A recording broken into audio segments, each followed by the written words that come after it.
Bonjour à toutes et à tous. Les hommes viennent de Mars, les femmes viennent de Vénus. Voilà le titre que nous allons aborder dans le cadre de cette édition. Voilà, il s'agit d'un ouvrage de Jeanne Grey, un best-seller depuis 1992. Tout de suite, nous vous proposons ce commentaire sur le livre et on se retrouve juste après.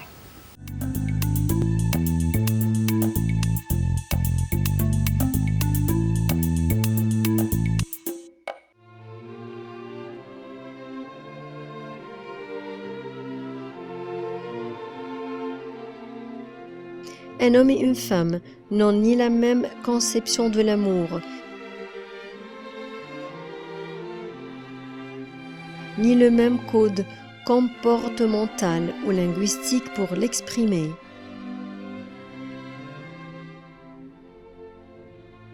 Les dissemblances sont si fortes que dans les hommes vient de Mars, les femmes viennent de Vénus.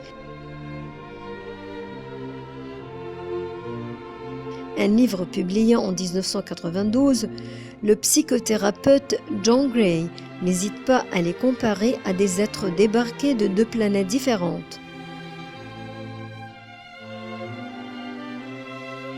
Mars pour les hommes qui importent dans la sphère affective les valeurs de l'action, du pouvoir, de la compétence. Vénus pour les femmes qui privilégient l'expression des émotions, l'harmonie, des échanges et la créativité.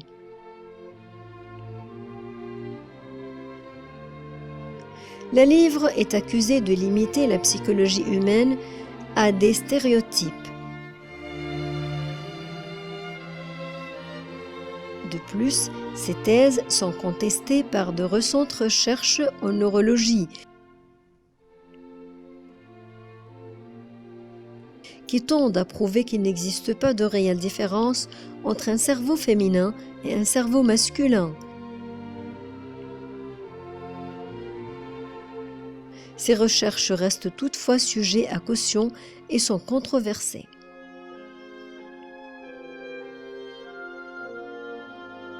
D'une manière générale, les attentes et les réactions des hommes et des femmes dans le cadre de leur vie affective comportent des nuances qui mènent à l'incompréhension, à la frustration et au conflit. C'est un peu comme s'ils parlaient un langage différent, bien que semblable en apparence.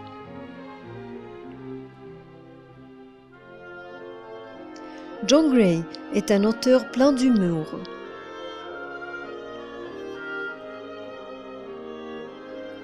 Il a donc choisi pour illustrer ses propos un exemple amusant. Ainsi, quand il y a fort longtemps, les Martiens ont rencontré les Vénusiennes.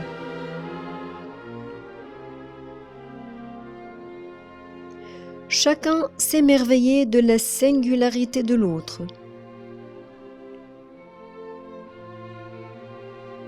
Si leurs ressemblances furent un facteur d'attachement, ce sont leurs différences qui furent le moteur de leur attirance.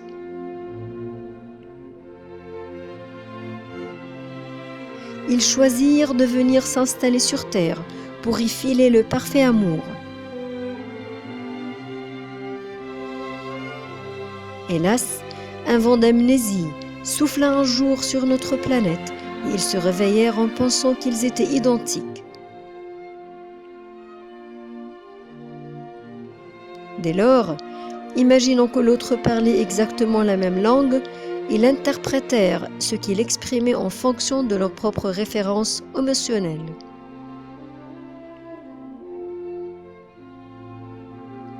La différence devint synonyme d'imperfection. Paradoxalement, si elle provoquait toujours l'attirance initiale, elle généra de nombreuses disputes et souffrances. Chacun se mit donc à vouloir la gommer chez l'autre ou la nier chez soi, en espérant que dans sa démarche résidait la clé du bonheur.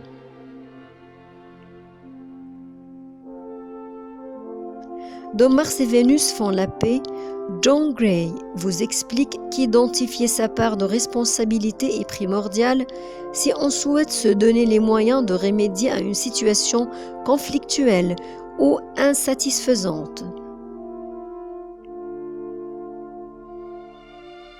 Or, souvent, on n'en est pas conscient ou on l'occulte en chargeant l'autre de tous les torts. Ce qui fait de nous une victime incapable de changer quoi que ce soit et condamnée à répéter inlassablement le même schéma comportemental et à souffrir des mêmes frustrations, quel que soit le partenaire.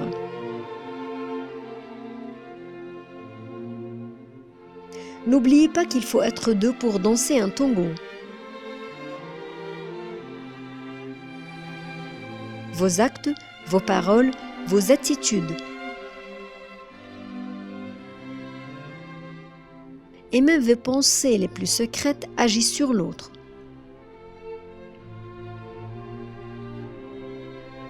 Le simple fait d'en vouloir à votre partenaire suffit à induire chez lui des réactions négatives.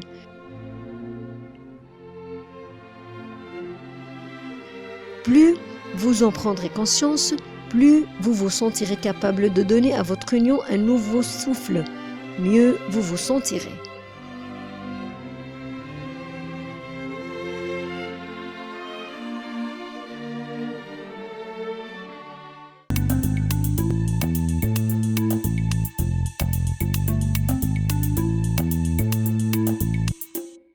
Voilà, c'est un ouvrage, un best-seller de John Gray. Je vous rappelle qu'il s'agit de Les hommes viennent de Mars, les femmes viennent de Vénus. Là, on le connaît presque tous et toutes. Les hommes et les femmes sont différents, certes, mais comment faire pour mieux se comprendre et aussi comment faire pour mieux comprendre ce livre. Et nous avons le plaisir d'avoir avec nous aujourd'hui Martina Ouagui.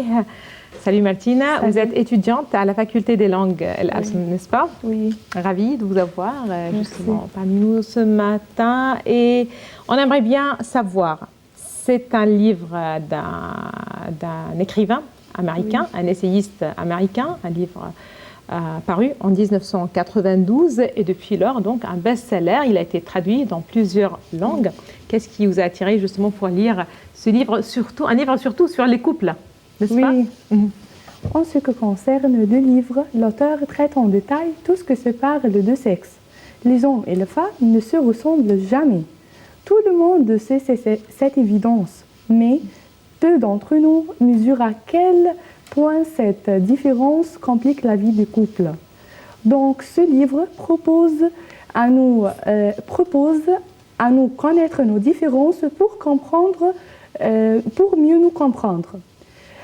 Donc, à travers le fait que chacun venait d'une planète. D'abord, je veux jeter la lumière sur 4 cas primordiaux, déjà traités dans le livre. Premièrement, on trouve beaucoup de conflits entre les deux sexes.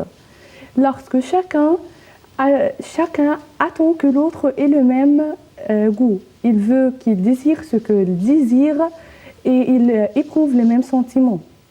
Donc, malheureusement, cette attitude engendre des déceptions répétées et nous empêche de prendre le temps nécessaire pour discuter avec amour de nos différences.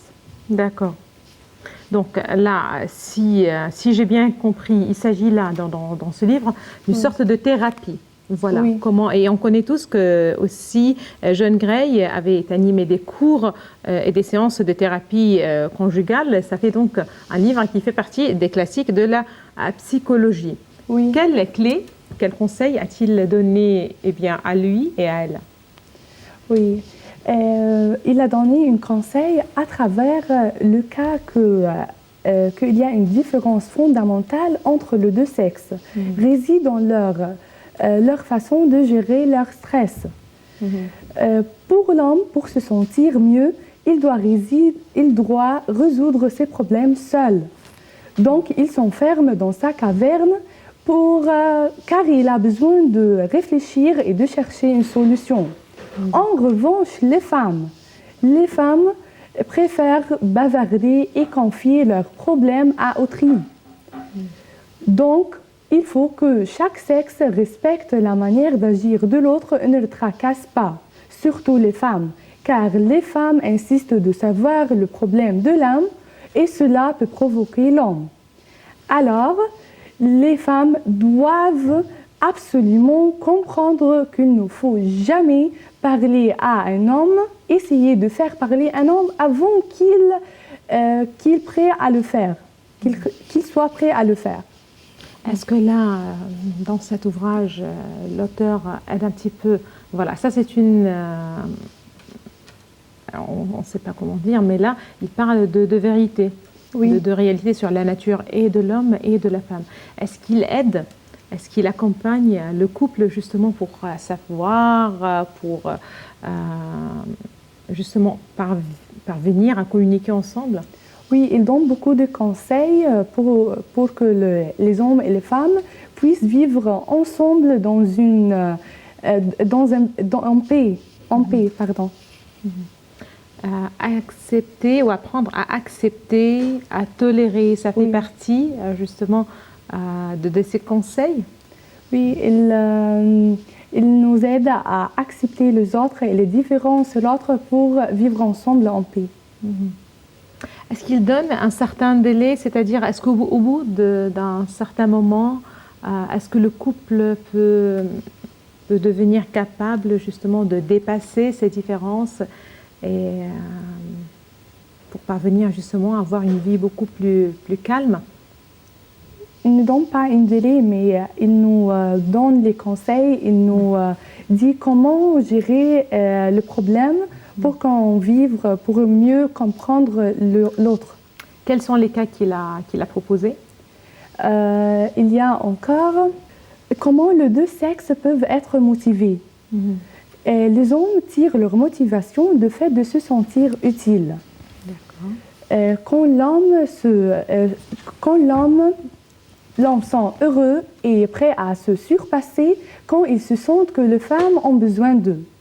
Pour les femmes, ils se sentent heureuses et capables d'apporter beaucoup à leur relation amoureuse quand ils se sentent qu'ils sont respectés et estimés.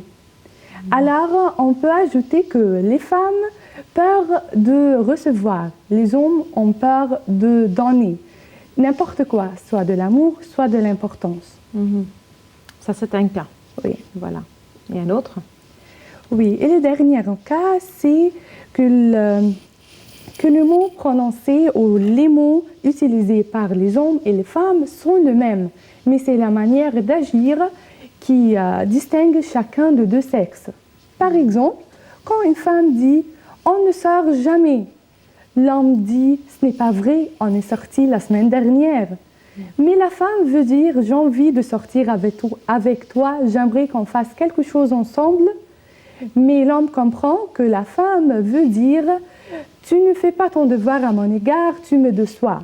Donc, on peut constater qu'une bonne communication est un des secrets d'un couple heureux. Je vois que les femmes et l'homme peuvent vivre ensemble en paix quand chacun respecte les différences de l'autre. Et vraiment, le livre est très intéressant et j'invite nos locuteurs à le lire car il mérite. Très bien. Voilà. À présent, je vous invite, Martine, et je vous invite aussi, chers téléspectateurs, à suivre avec nous ce commentaire. Il s'agit en fait de conseils, des conseils à lui et des conseils à elle.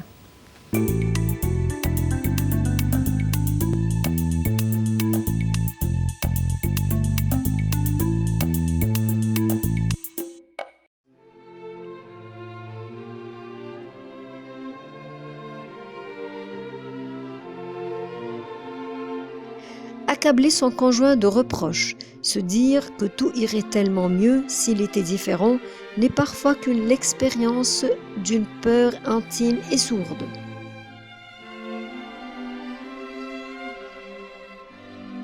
Ce qui nous attire chez l'autre, ce sont en effet des qualités qui demandent à germer en nous.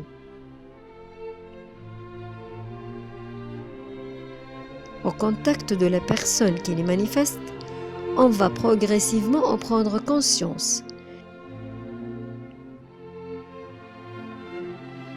C'est à ce stade que le conditionnement affectif et social peut intervenir.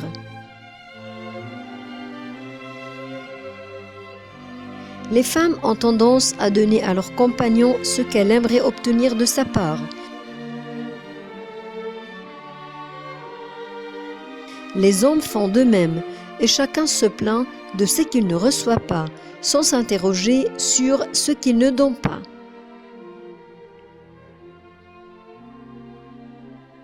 Comprenez que même si vous donnez beaucoup à l'autre, ce dernier aura le sentiment de ne rien recevoir s'il reste privé de ce dont il a réellement besoin.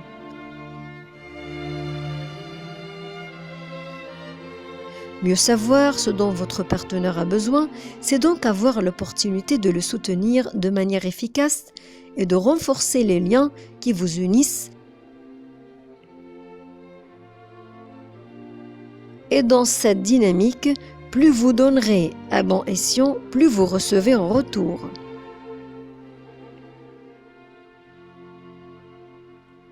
Toutefois, la finalité d'un geste envers l'autre ne doit pas viser la récompense. John Gray invite au contraire les couples à partage et à l'exploration de leur attente pour développer un amour désintéressé, un amour qui ne se monnaie pas, un amour qui donne sans attendre en retour, un amour qui accueille l'autre avec bienveillance, une relation où au final chacun est gagnant.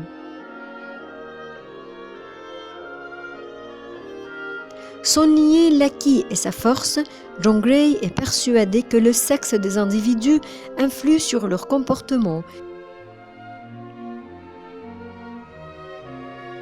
et qu'il existe entre les hommes et les femmes des différences fondamentales qui sont d'ordre inné.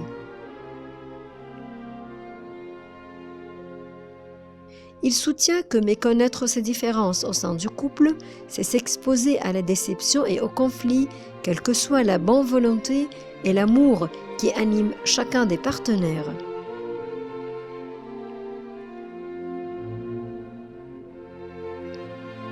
Dire que les hommes et les femmes sont originaires de planètes éloignées, c'est donc les amener à vivre en paix à travers le respect et l'appréciation de leurs différences mutuelles.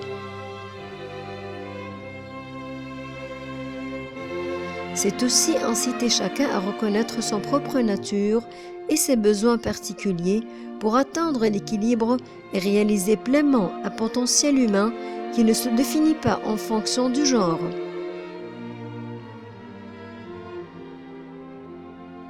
Il s'agit en outre pour l'auteur d'aider les couples à y voir plus clair dans leur incompréhension. La solution à leurs problèmes n'est ni de se taire, ni de se quereller, ni de se quitter, ni de se résigner à la médiocrité ou à la platitude relationnelle.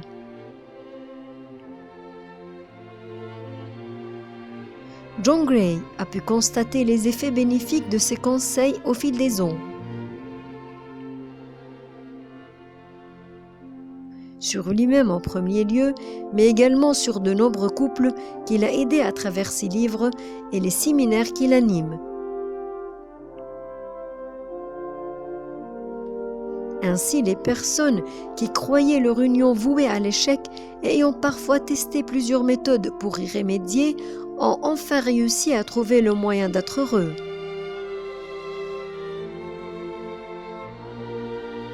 John Gray va à l'encontre des idées reçues. L'amour, ce n'est pas combler le manque de l'autre.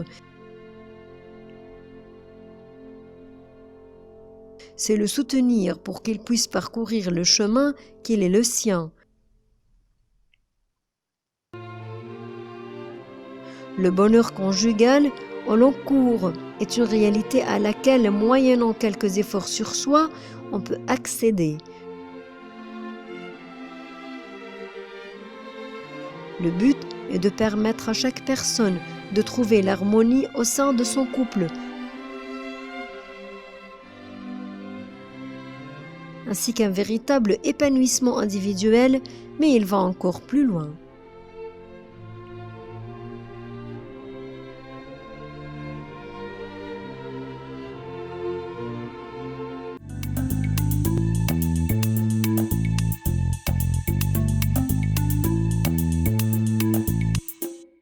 Martina, tu as lu ce livre.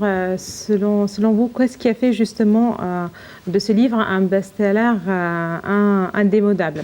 Là, on le répète et on rappelle bien que Jean Gray ne proclame pas dans ce livre justement le caractère inévitable de l'incompréhension entre les deux sexes. Tout simplement, il les aide à mieux se comprendre. Vous l'avez mentionné, oui. Mieux se comprendre pour mieux s'aimer. Est-ce que ça, c'est le but final? Ou mieux se comprendre pour avoir une vie calme, par exemple? De mieux nous comprendre pour qu'on vive ensemble en paix, pour qu'on fasse des relations amoureuses, pour qu'on construise une maison. C'est la beauté. Et surtout, le livre m'a attiré mon attention car il présente des vérités générales. Comme il aborde des problèmes actuels et quotidiens, se trouvent ces problèmes chaque jour entre le couple. Très bien. Là, on parle de langage, on parle des émotions, oui. On parle aussi des attentes des membres justement de l'un et l'autre sexe et qui s'opposent, je ne vais pas dire parfois, mais qui s'opposent souvent peut-être. Oui. Communiquer, voilà, on revient justement à ce mot-clé, communiquer ensemble. Oui. Il faut se comprendre pour communiquer. Oui. J'aimerais bien revenir sur ce point. L'auteur nous aide de connaître nos différences pour mieux comprendre l'autre et pour communiquer avec l'autre. Car il faut que chacun connaisse que nous sommes différents pour bien communiquer. Et il faut que chacun respecte l'autre et les différences de l'autre. Très bien. Martina Ouagui, merci beaucoup à vous d'avoir été parmi nous aujourd'hui. Vous êtes étudiante à la faculté des langues, merci. Madame, Monsieur, à présent, je vous propose le box-office de cette édition. Il s'agit des meilleurs livres, les meilleures ventes.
C'est ainsi que prend fin cette édition de Bibliothéca. Merci de nous avoir suivis. À la prochaine.